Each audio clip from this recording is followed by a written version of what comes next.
That's right, baby. On this episode of the Cooligans, we talk about so much. Oh my God, we talk about, first of all, we're going to open these boxes, but we're also going to talk about MLS. We're going to talk about the playoffs. We're going to talk about the U.S. men's national team doing what with Canada? Okay, this sounds very vague. What could they have been doing? Getting washed. So all this and more today on the Cooligans!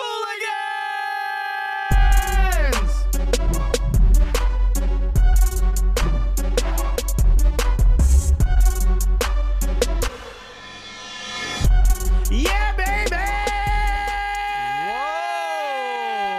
Yes, there it is. There's the energy that we need, because that's the energy that the soccer world demands. Alexis may not make it through this entire episode. Why are there two of you, Christian? Okay, do we have like a blood pressure thing? Oh, what's that thing Mason Toy was sniffing before he went out? It's called cocaine. I'm kidding.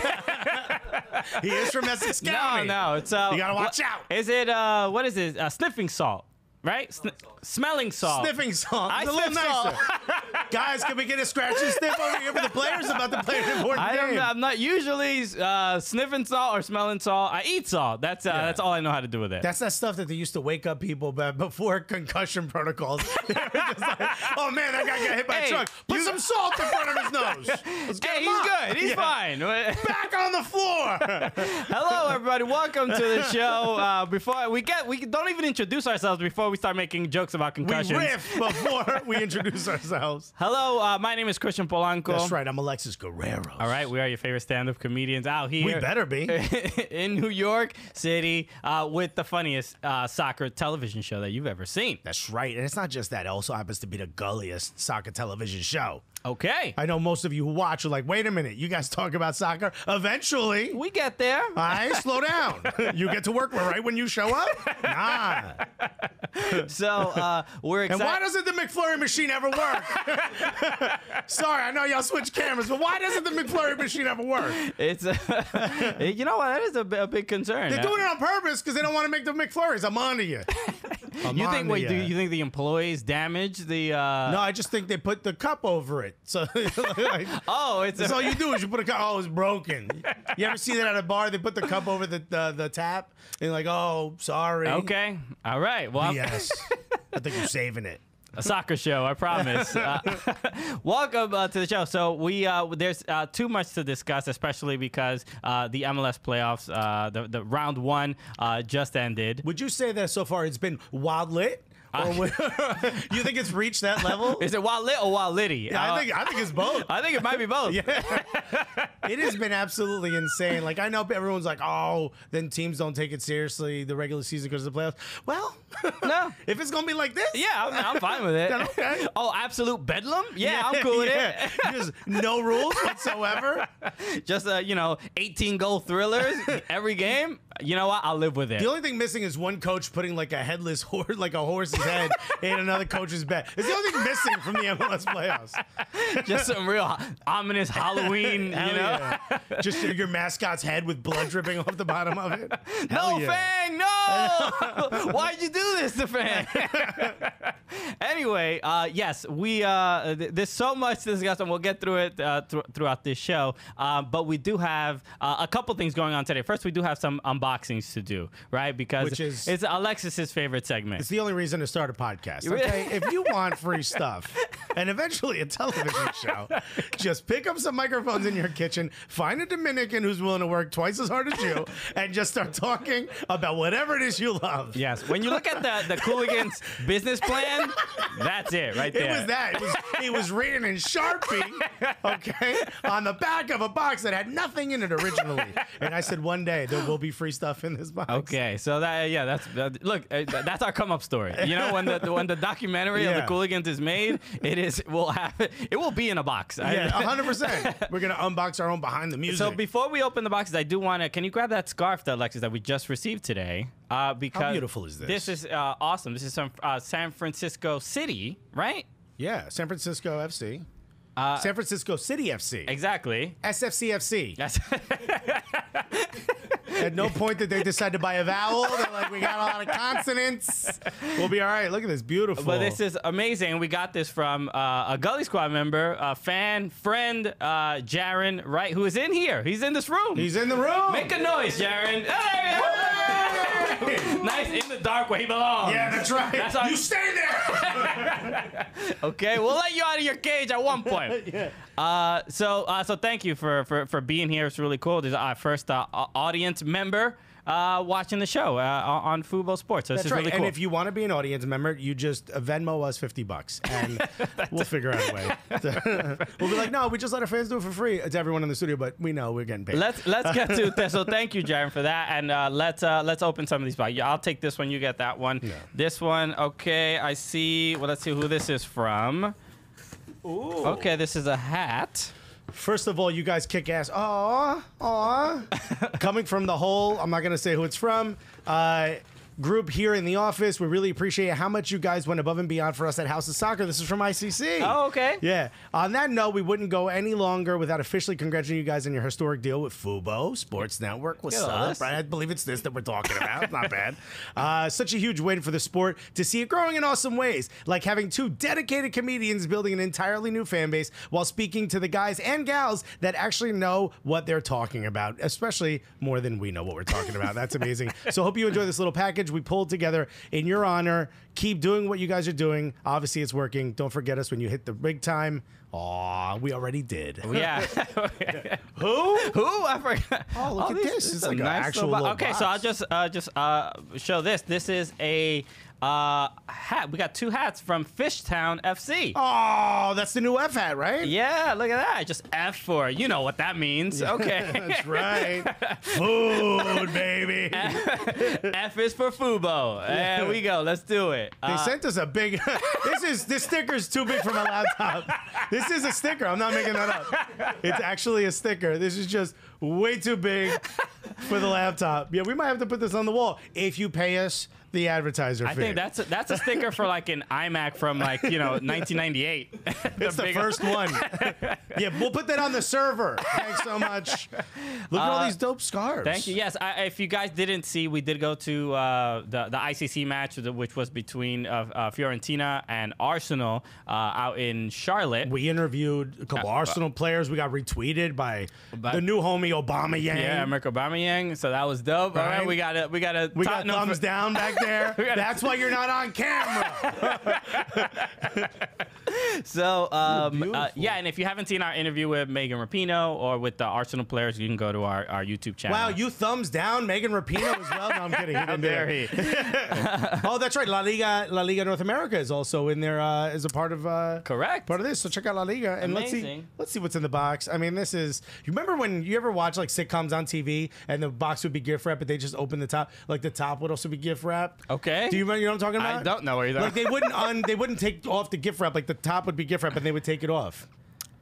Whatever. You didn't want, I always wanted a gift like that. I don't know what you're describing. You open the damn box. Oh my god. Hey, what is a soccer ball with a drawing on it? It's a white soccer ball with the crystal erosion written on it. What does that mean? You tell me. You're the smart one. Is this something that we don't know? Oh, this is from that Hersham studio. This is that piece of art. Remember they had the wall with all the soccer balls? Okay. The certificate enclosed item has been personally designed by Daniel Arsham Studio in partnership with the ICC. Inspired by the classic traditions of soccer and the ICC, Daniel Arsham has partnered together to launch 2019 tournament. Look at that. This is a piece of art. This is how uncultured we are. We just see it like, who ruined this soccer ball? All right, we're all doing graffiti on a soccer ball. I get it. I'm going to tag up the other side. This is beautiful. This is incredible. Thank you so much. It looks mad clean. No, it's going to get dirty as hell when you play with it. They're going to be like, yo, who put sriracha on the... Sorry. Christian. My bad. Didn't realize that was a work of art. My bad. Now it's a tasty work of art. Yo, thank you so much for that. Really, really cool. The scarves and everything. This is beautiful. And the massive sticker. That's a beautiful thing. Okay, and then finally, before we go to commercial, I do want to give a shout out to the people. We got to show love to the people who show love to us, right? I mean, absolutely. So, you know, we do have our podcast on iTunes as well. If you guys are listening, please make sure you leave a review. It's very, very helpful to us. So I wanted to read this review. This came from AQC Crew, or AQ Crew. Which is a bit of a, I can't get it out of my throat. Yeah, it doesn't make any sense, but we'll read it. And it says, thanks for making me laugh at work. You're welcome. All right? You're watching this at work, I assume, right? Pretty good. We're pretty good at this. So, and it says, my coworkers are giving me strange looks, but it doesn't matter because Maradona is Alexis's father. Yeah!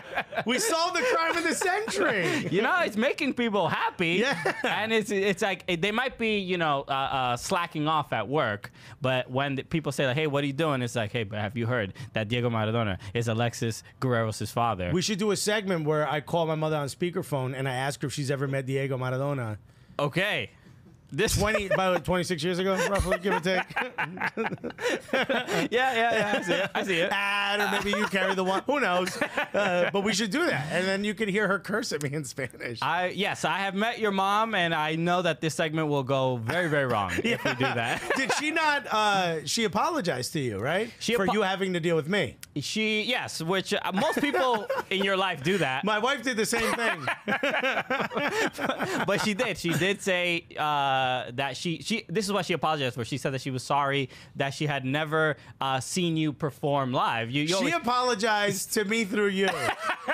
First time she meets him. But she said it. I'm being completely honest with what she told me. She said, I'm just too embarrassed at the things he says. That's what and she's never seen my act, so she's just talking about in general. So this is how it is. So now you understand why Alexis is the way he is, and how people feel about it. The only hope I have is that Diego Maradona is my father. That's the silver lining. So, all right, we'll be right back with more after this.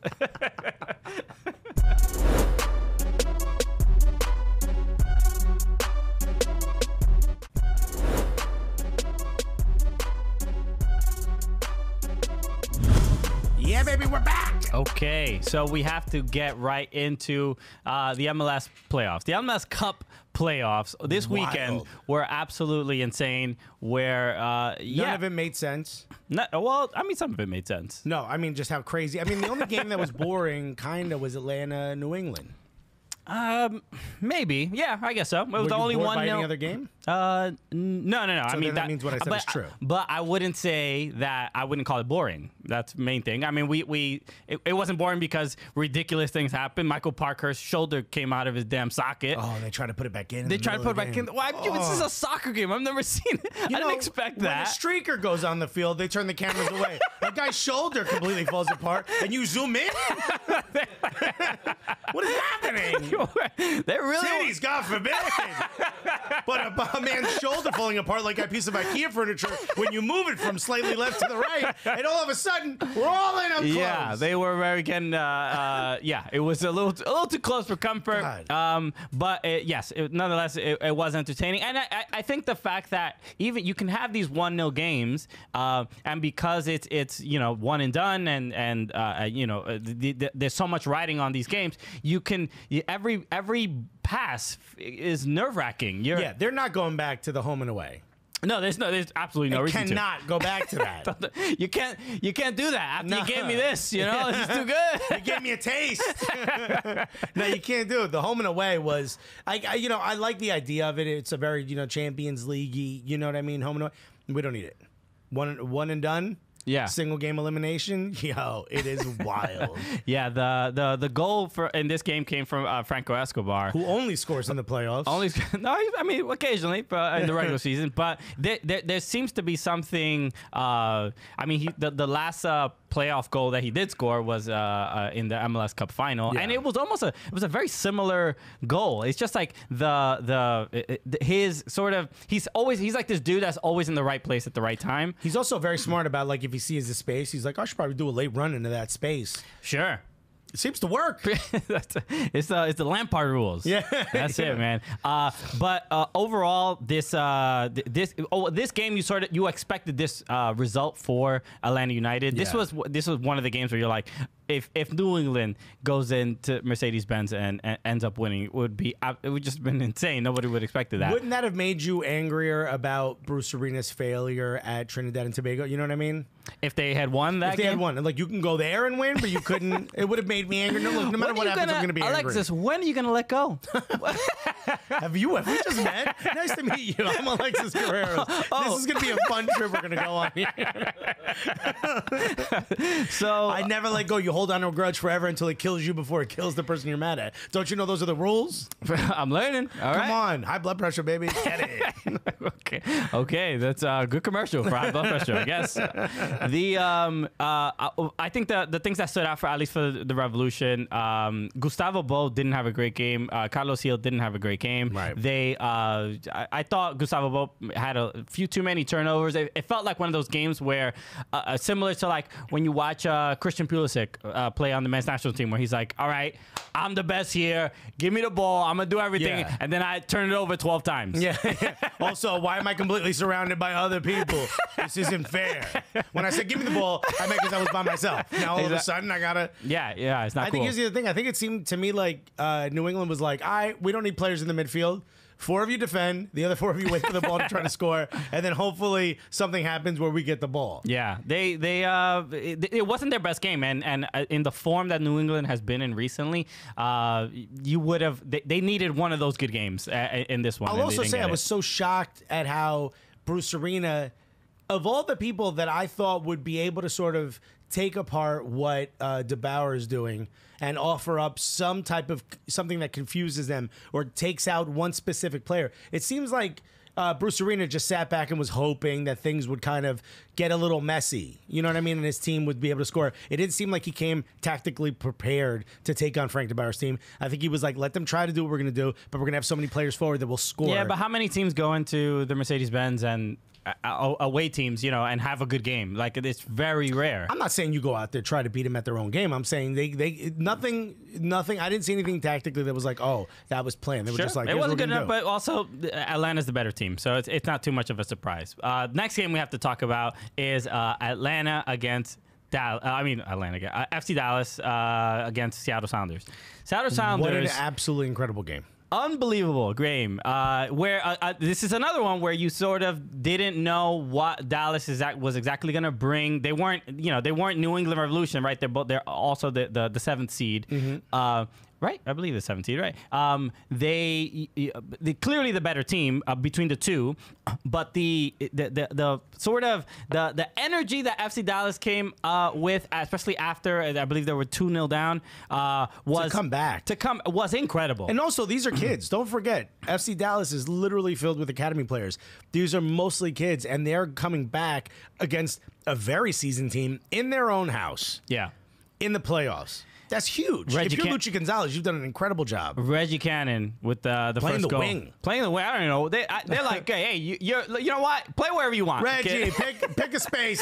Have fun out there. That's really what this is about. Come on. Orange slices when we're done. Get out there. It was great to see him score, right? Reggie Cannon, obviously near and dear to our hearts. Yeah. We're huge fans of him. He was on the show last year. But they just fell short. I mean, I honestly thought this game could have gone either way. But I do want to give a shout out to a player that I made fun of relentlessly. I said wasn't good enough. I said should have went to Germany. I said clearly must have had a left foot replacement in the offseason because my man can't do anything with his left foot. Scores 2 out of the 3 goals with his left foot. Yeah. Jordan Morris. Yeah. Wow. Great game. Jordan Morris. Yes, we got a Sounders fan in here. Very happy. Wow. Super. A hat trick. First hat trick in his career, right? I'm not sure. I think don't it know. is. First hat trick in his career in the playoffs. Yeah. My man showed up. Yeah, he did. He did have one of the best games. And I think, especially after and we just found out he won Comeback Player of the Year, which is good to see. He had a terrible ACL injury in Champions League last year. Right. So he missed the entire year, basically. And so it's nice to see him reach the promise and potential that even Jurgen Klinsmann put on him when he was calling him up to the national team while the kid was in college. Kid in college with Stanford, right? And Stanford, right? Yeah. So So he's a smart kid. You know what I'm saying? He ain't stupid. Well, he also went on a soccer scholarship. I mean, relax. You know, everyone. He's an athlete. No offense, athletes. But you're not getting into college. You're not graduating magna cum laude. Okay. If I said magna cum laude to Jordan Morris, he'd giggle because of the second word. Okay. He's like, yo, I'm magna cum loudly. Yo, pass me the ball. Yeah, what's up? Not on the left foot, though. Be easy. I just have this one put in. All right. We'll be back loudly in the next segment.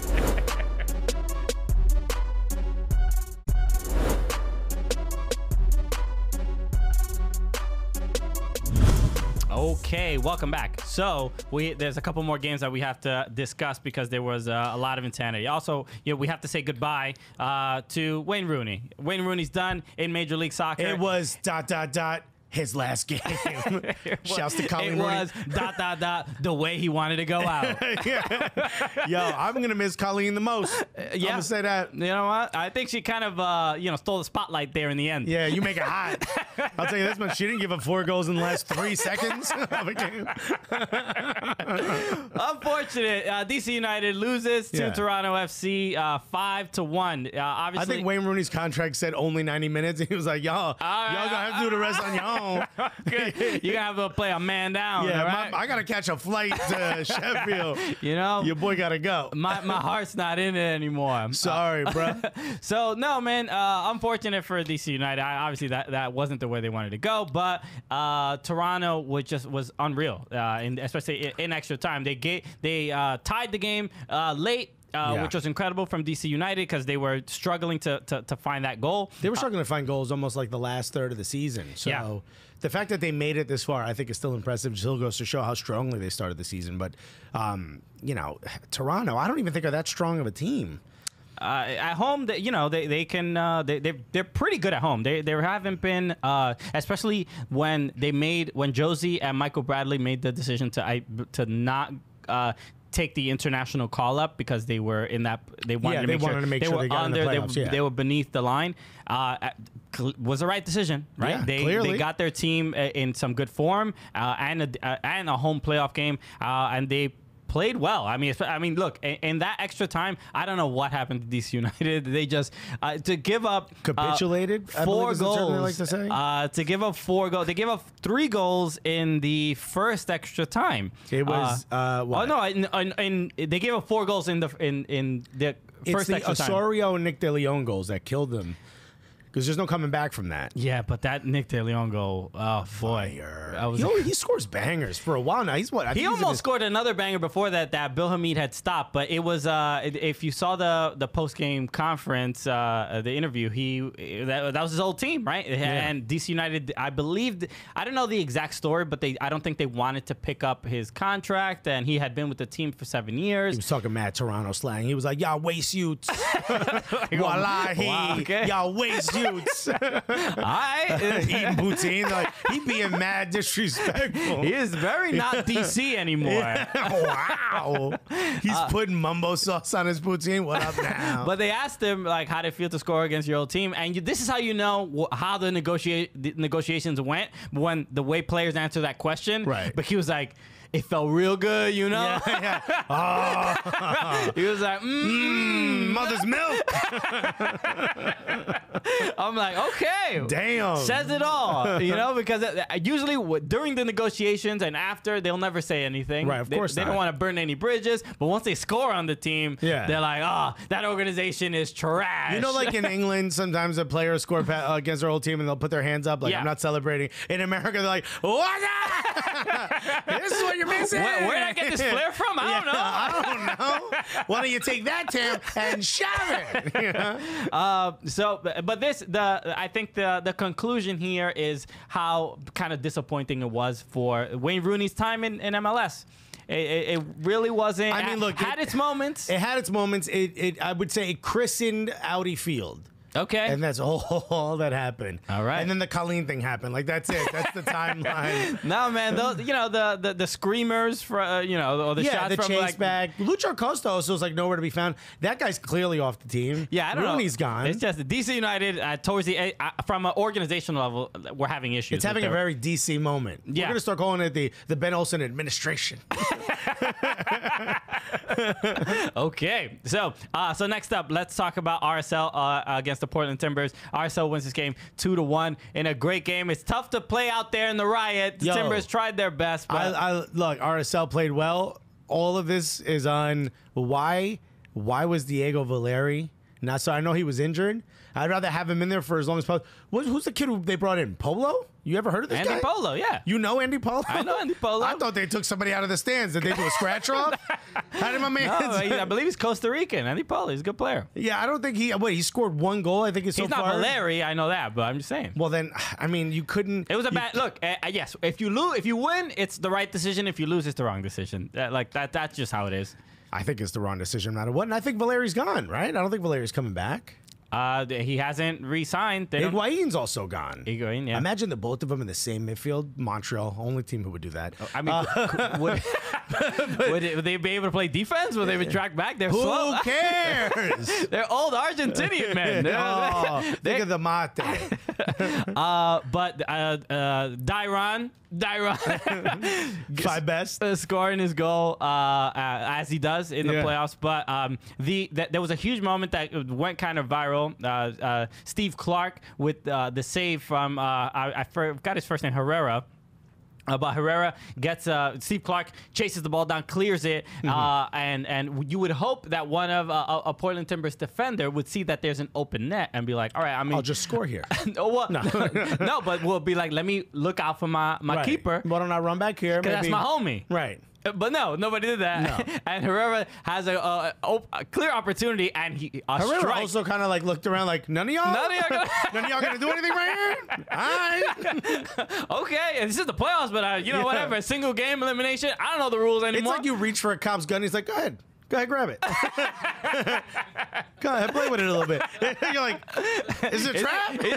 He can't be serious. It felt like no one told him they put plexiglass in front of the goal. He's like, I could just score, and I was like, yeah, this will be funny. Go ahead. And Herrera sends like this knuckler that's going into the top corner. Steve Clark is like, oh, nobody's gonna go help me out, and saves the ball. Which it wouldn't have been. It would have been a spectacular goal if it was scored, but it was a spectacular save because he denied the goal. I don't know how far RSL can push it, but it does seem like they're the team that no one was talking about, and now all of a sudden people are starting to worry about.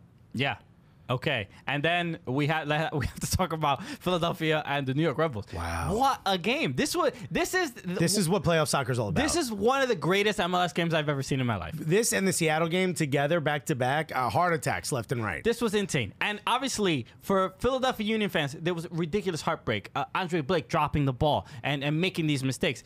Blake did not start off the game well at all. Not at all. And then the Red Bulls, I think having a little bit of I think the mistakes made them a little overconfident. And then the second half, I wouldn't say they capitalized much on everything, though. No, they didn't, clearly. Yeah. But unfortunate, it was a Sims that got injured. Then Kaku got injured. Who scored the first goal, right? Sims, yeah. Then Kaku gets injured. And this offensively completely crippled the Red Bulls because the second half and in extra time, they had absolutely nothing. It's a bit of a high wire act that Jim Curtin likes to play, right? Which is like, oh, let them try to figure us out to the 60th minute, and then we're going to bring in Marco Fabian and FIFA Pacol and switch everything up. FIFA Pacol? That should be his new name.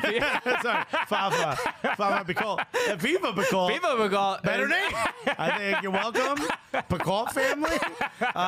What you doing? Don't you want to play soccer? That's what I'm going to name my kid. I'm going to name my kid PES. So Fafa Pacol comes in, Marco Fabian comes in. I think El Sino also came in, right? Yes. Those are three starters on almost anyone else's team. And they come in, completely changes everything. If you're the Rebels, you're like, wait, what? We're doing what now? Who's here? Wildly entertaining. They were just, I mean, the game itself had that entertainment. El Sino, I thought, was... he was incredible. I don't know, like he's a super sub now, right? He's like you could hopefully get half an hour out of him, right? Right. But the dude, he did he cuts everybody up. He did an elastico in the box. Whoa, man! You're doing too much. It's a single elimination, bro. That's how you are when you take a nap. Wild disrespectful. Too much energy. Just insane, and the result, and just incredible. And Talent Energy, we were just there a couple weeks ago. Incredible energy. To be in that stadium, Talent Energy is becoming one of the more entertaining venues for sports in the country. Just in the last couple months, last year they were like nobody would go to games, and now it's packed and intense. Yeah, and the last thing I want to say is shouts to BWP, who ends his career probably, right? Who knows? Certainly with the Rebels. Louis Robles is probably out as well. The two of them embraced. And I listened to the game on the radio because I was driving back into town, and Ernesto Moto, I believe his name is Mota, called an incredible game, lost his voice midway. Shouts to you. I hope they bring you back. That was an incredible job he did calling that game. A lot of passion. All right, there's one more game that we'll recap in the next segment, LA and Minnesota, which is another incredible game. So we'll be back with more right after this.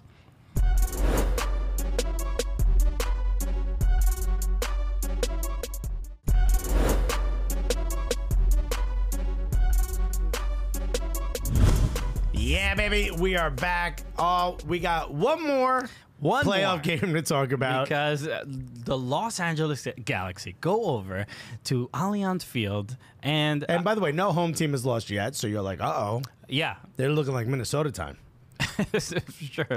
Okay, yeah. That's what we call it. Is Minnesota time a thing? I didn't know it was a thing. Anyway, yes, LA Galaxy go to Allianz, win 2-1. And this was when in our predictions last week, this was the one I said. I think LA Galaxy is the only team I thought could win on the road. Right, I said the same thing. Did you? Who knows?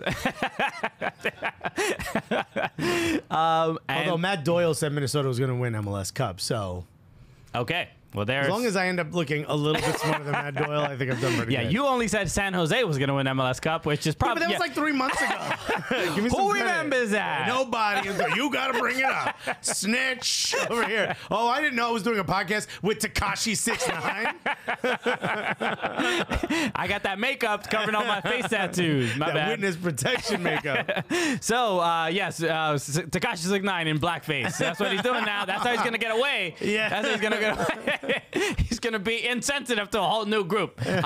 No, the Sebastian Lletget. This game, the first half was I had even tweeted, I'm like, oh, this is a nice, quiet, dull game because the other games have been a little too intense. Somebody went like, boosh, and switched. Turned it on, and then we get goals. Sebastian Lletget, but it kind of, that late run, in the right place at the right time. He knows what he's doing. The Dos Santos goal might be the goal of the season. That Dos Santos goal. I thought that Dos Santos was not getting enough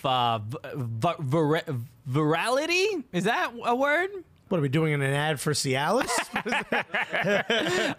Very viral. It's not viral enough because I thought the goal was incredible. And also, I hope Why did you just say it that way? I wanted it to sound more intelligent than I actually am. This isn't Total Soccer Show.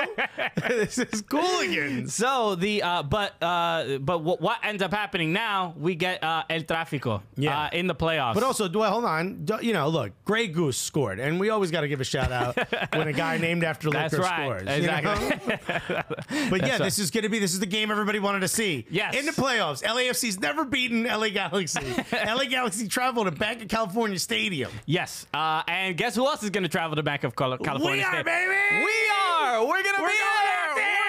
We're eating order tacos. Okay. All of them. We have no more money. We spent all our money on this. We legitimately did. My wife and his girl are like, wait, you're doing what? We're like, so sorry. I got to sell your chain. But we got to go to this game. So we're going to be there, which we're absolutely thrilled about. The last time we were on the road, though, was when we went to DC to see U.S. just slap around Cuba. Okay, and this is when things were a little bit better for the U.S. But we got to do something super cool while we were on the road there at Audi Field. I wanted to interview a Cuban player. That's what I wanted to do. So who better than Nelson Johnston? Yes. The goalkeeper who led it all 7 goals. we interviewed the goalkeeper that gave up all the goals, but it was actually a really, really cool It was dope experience. So you could actually hear how nervous I am talking to him. I'm like, oh my God, it's an actual soccer player from Cuba. So let's go to that. So this is the interview with Nelson Johnston. Vamos a hablar un poco de hacer un jugador de fútbol cubano, que en Cuba se juega más béisbol y otro deporte. ¿Cómo se siente ser un jugador de fútbol y representar la cultura del fútbol cubano? Nada, el fútbol en Cuba está avanzando paulatinamente, ganando, ¿me entienden?, en espacio. Sabemos que el béisbol es nuestro deporte nacional, pero nada, nosotros, por lo menos en mi parte individual, me siento muy contento de venir acá y representar mi país. En cualquier parte del mundo que esté me siento digno, ¿me entiendes?, de representar mi bandera. Y nada, el fútbol vamos a seguir llevándolo más adelante para ver si alcanzamos el lugar que necesita en el mundo o en el Caribe también.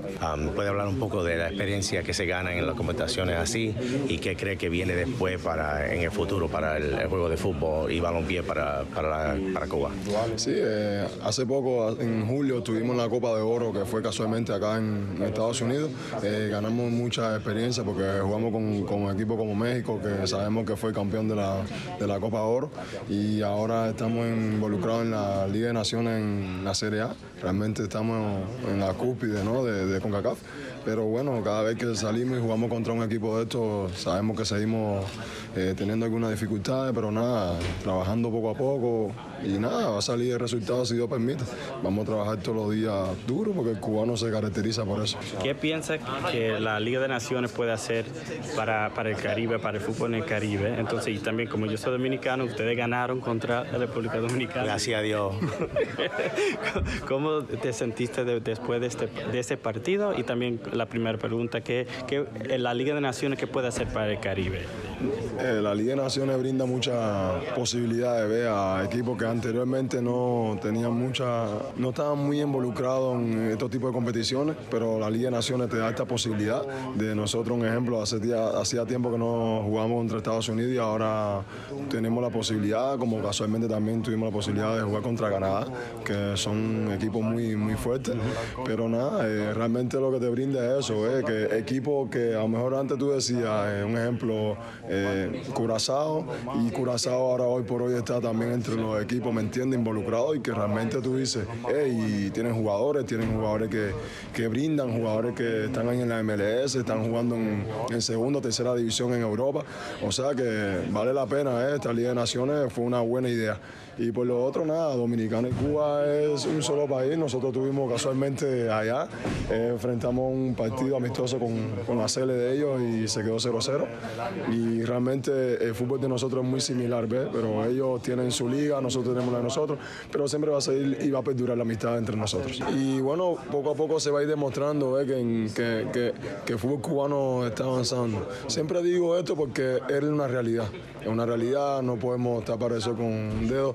Tuvimos una Copa Oro, gracias a Dios no fue el resultado que nosotros esperábamos, pero bueno, tuvimos una Copa Oro, estamos entre los primeros de CONCACAF, o sea que hay un resultado y hay un trabajo que se ha hecho, ¿me entiendes? Y bueno, ahí estamos.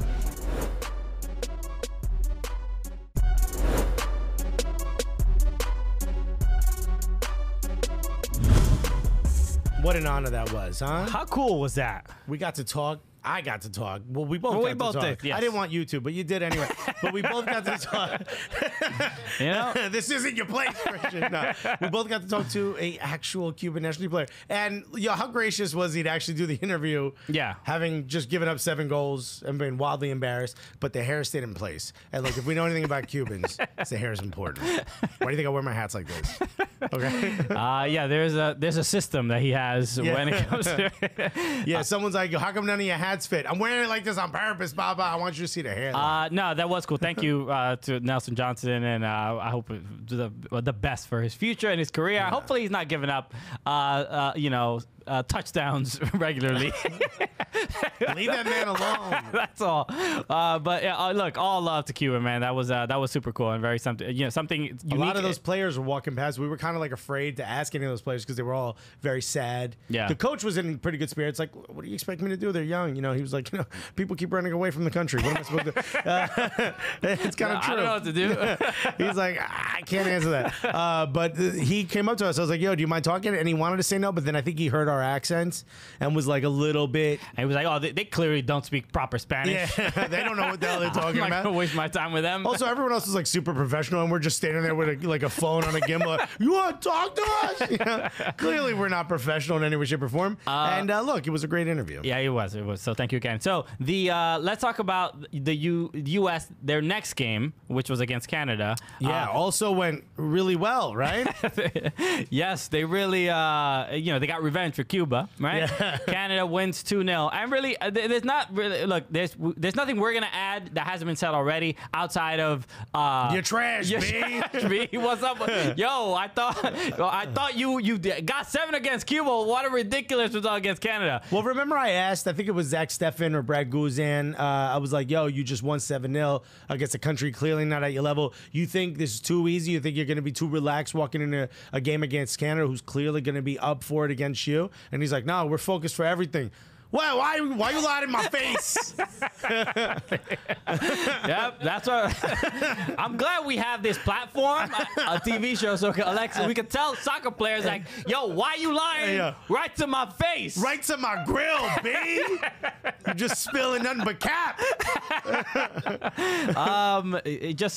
Look, after this loss, before the game, it was like, why are we playing in Nations League? Yo, this is too easy. After this game, it's like, fire everybody. Yeah. Why we gotta play such tough competition? Yo, pick how you feel. Is it important or is it not important? It's just like, how? You know Greg Berhalter's on the phone like, quick, set up a friendly with Guadeloupe. We gotta tally up the score a little bit. Look, what was it? Canada hadn't defeated the U.S. in like 35 years, hadn't scored a goal on them in like almost 20. Yeah. So perfect time for the U.S. to just completely fall apart in front of them. This is, and you saw it after. So on the weekend, DeAndre Yedlin. Look at you on the weekend, all English. Is that what they say? On the weekend? Okay. What was it like when you went to university? On Saturday. Yeah, there it is. No, but with the game between DeAndre Yedlin and Christian Pulisic, Chelsea and Newcastle, there was a lot of like murmurs about how both of these guys were now excited to go back to their clubs so that they can get away from kind of the mess of the U.S. soccer like program. And mind you, this is a Chelsea that has a transfer ban for 2 years and Newcastle. And that is a safe haven from the mess of the men's national team. Yo, how bad is it? That's where, so that's how after this game, after this result against Canada, that is like kind of the storyline of like, how bad is it really? And is it, now the questions of like, should Berhalter have the job? And should we start looking towards the future? Are we even going to make it to the next World Cup, which would be, I mean, beyond devastating to miss 2 in a row. I mean, the only way we're going to keep making World Cups is if we host them all, okay? So here's what I'm saying. Arrest more FIFA executives. Start with FIFA Picot, okay? And then you work your way down the ladder. That's right. He's the top executive. We all know that. Tip of the top. His name is FIFA. It's right there. You don't do that unless you're going to become the leader, okay? No, for real. Go get the FIFA executives, extradite them again, okay? And then you say, like, yo, we'll drop the case if the U.S. hosts every World Cup because we got the stadiums for it. Unfortunate. Yeah, I hope this isn't. I hope this loss isn't a sign that something's wrong with the program, but it feels like. How many more signs do you want? You're like Lois Lane. You put sunglasses and you don't know who it is.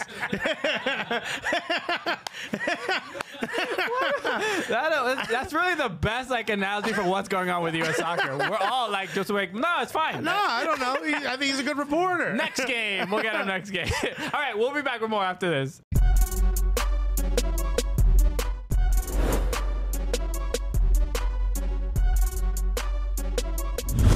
Okay, so the MLS Cup playoff semifinal matches. That's right. Thank God you said that. Are coming up, and they obviously we're thrilled about them. We're very excited because if they're anything like the games on the weekend, your monocle just fell off. Let's start with NYCFC against Toronto FC at Citi Field. That's right, the home of NYCFC. Okay, for years. Yeah, been there. I remember going there as a little boy. But honestly, look, some soccer teams only have one stadium.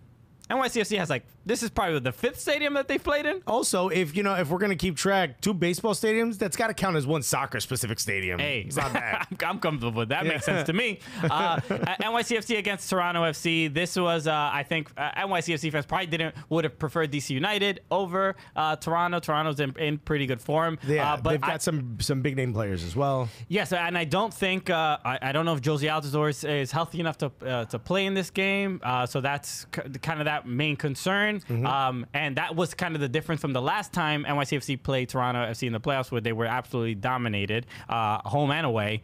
Right. So I do like the chances of NYCFC because they're on a smaller field. Right, and I think a smaller field negates some of the talent that Pozuelo and Michael Bradley have. Michael Bradley likes to sit deep. There's no such thing.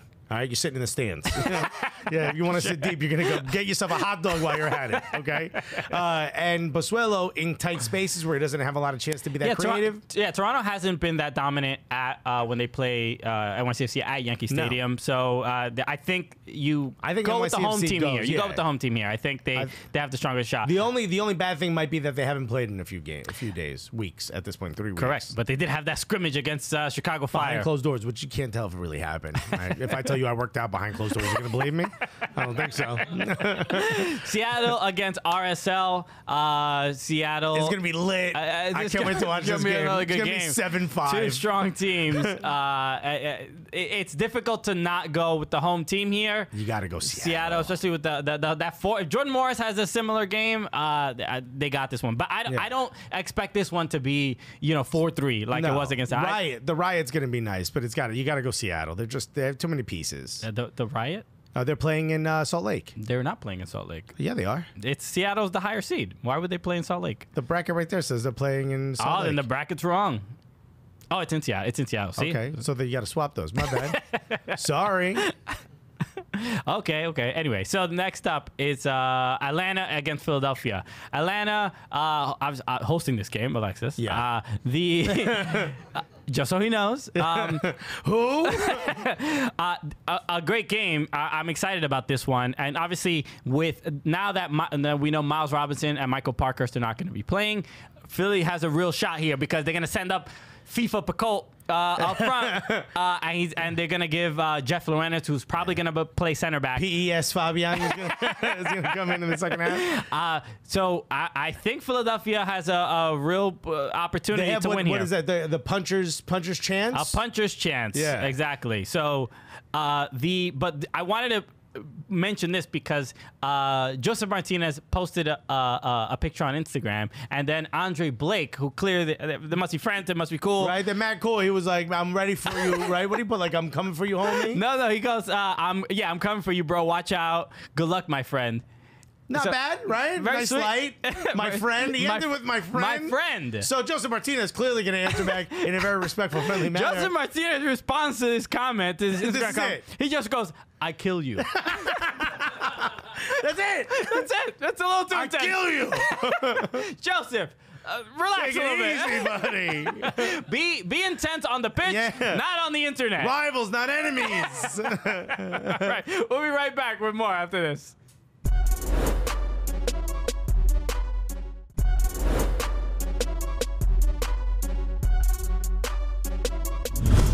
All right, guys, thank you so much for watching. On Thursday, we have a great guest. Meg Linehan will be joining us of The Athletic to talk about the NWSL playoffs and the NWSL championship. So with that said, my name is Christian Polanco. I'm Alexis Guerrero. And together, what are we? The Cooligans!